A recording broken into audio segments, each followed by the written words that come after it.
চিনেমাখনৰ প্ৰচাৰৰ ক্ষেত্ৰত তেতিয়াও তেওঁ আমাৰ লগত নাছিল, কাৰণ তেওঁ থিয়েটাৰত জড়িত এতিয়া। গতিকে চলচ্চিত্ৰত কাম কৰাৰ পাছত তেওঁ থিয়েটাৰলৈ গ'ল, থিয়েটাৰত ব্যস্ত, আমাৰ লগত তেওঁ প্ৰচাৰৰ সময়তো নাছিলে। আৰু হিট এণ্ড ৰাণ কেছটোত আমাৰ লগত কোনো কাৰবাৰ নাই, সেইটো তেওঁ এতিয়া বোধকৰো পলায়ন বা পলাতক অৱস্থাত আছে নে কি আছে মই নাজানো, কিন্তু অন্ততঃ এইটো জানো যে ন্যায় আছে, ন্যায় চবৰে কাৰণে সমান। সেইটো অভিনেতা অভিনেত্ৰী হওক বা সৰ্বসাধাৰণ মানুহ হওক বা যিকোনো মানুহেই নহওক পৃথিৱীত, গতিকে ন্যায় নিজৰ দিশ ল'ব, প্ৰশাসনে নিজৰ কাম কৰিব।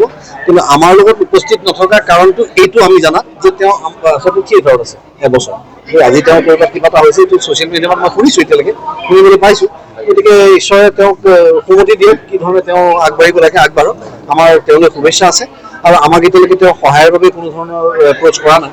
গতিকে আমি আমাৰ ভাগত আমি নিজৰ কাম কৰি আছোঁ, তেখেতে তেওঁৰ কাম কৰি আছে। নাই, আমাৰ যোগাযোগ হোৱা নাই। তাৰ আগৰ পৰাও হোৱা নাছিলে, কাৰণ আপোনালোকে যদি ভিডিঅ'বিলাক চাই, আমি যেতিয়া প্ৰচাৰ কৰি ঘূৰি ফুৰিছোঁ প্ৰায় এমাহ 20 দিনমান সময় আমাৰ লগত তেওঁ নাছিলে, তেওঁ তেতিয়া আঁতৰত আছিলে।